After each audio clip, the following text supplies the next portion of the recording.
நான் சொல்ற ஃபுட்ஸ் எல்லாம் எந்தெந்த ஸ்டேட்ல சாப்பிட்றாங்க அப்படின்னு கெஸ் பண்ணணும். டாக் மீட் என்னது ஸ்டேட்ல. ஸ்டேட்டா? ஃபர்ஸ்ட் சைனா வியட்நாம் அப்படின்னு நினைச்சா இந்தியாலயா? ஆமா. இந்தியால டாக் சாப்பிடுறாங்களா? ஆமா. நார்த்தா?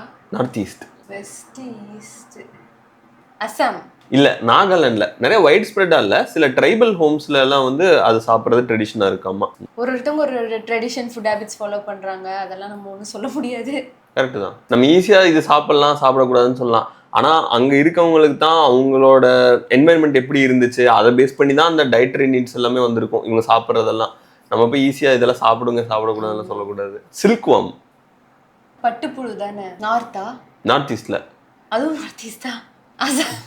கரெக்ட், அசாம்ல தான் சாப்பிட்றாங்க. அந்த சில்க்வாம் இருக்குல்ல, சில்க் எடுத்ததுக்கு அப்புறம் அந்த உள்ள இருக்கிறத மட்டும் ஃப்ரை பண்ணி சாப்பிடுவாங்களாமா. இது பேர் எரிப்புழுன்னு பேரு. எறும்பு சட்னி. எறும்பு சட்னியா? ஆமா, சிவப்பு எறும்பு இருக்குல்ல, ரெட் அண்ட், அதை வந்து சட்னி பண்ணி சாப்பிட்றாங்க. நல்ல ஐடியாவா இருக்கே.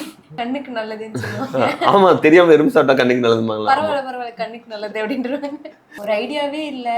யூபி ஒடிசால சாப்பிட்றாங்களாமா. ஒடிசா சத்தீஸ்கர்லயுமே சாப்பிடுவாங்கன்னு நினைக்கிறேன். ஒடிசால இருக்கு எறும்பு தொல்லை நிறைய இருந்திருக்கும். உன்னை சட்னி செஞ்சிடறேன். அப்புறம் இந்த மாதிரி பார்த்துட்டு இருக்கும்போது தான் எனக்கு இன்னொரு இதுவும் தெரிஞ்சிச்சு. கேரளாலையுமே ஃப்ராக் லெக்ஸ் எல்லாம் சாப்பிட்டுட்டு இருந்திருக்காங்க. அது வந்து 1980s அந்த ரேஞ்சில் வந்து பேன் பண்ணிட்டாங்களாம். அந்த ஃப்ராக்ஸை வந்து இது பண்ணக்கூடாதுன்னு சொல்லிட்டு பேன் பண்ணதுனால அது இல்லை. முதல்ல அதுக்கு முன்னாடி வந்து கேரளாலையுமே ஃப்ராக் லெக்ஸ் எல்லாம் கிடைக்கும் போல. இந்த மாதிரி வித்தியாசமான இன்ஃபர்மேஷன் தெரிஞ்சுக்கணும்னா நம்ம சேனல் சப்ஸ்கிரைப் பண்ணுங்க.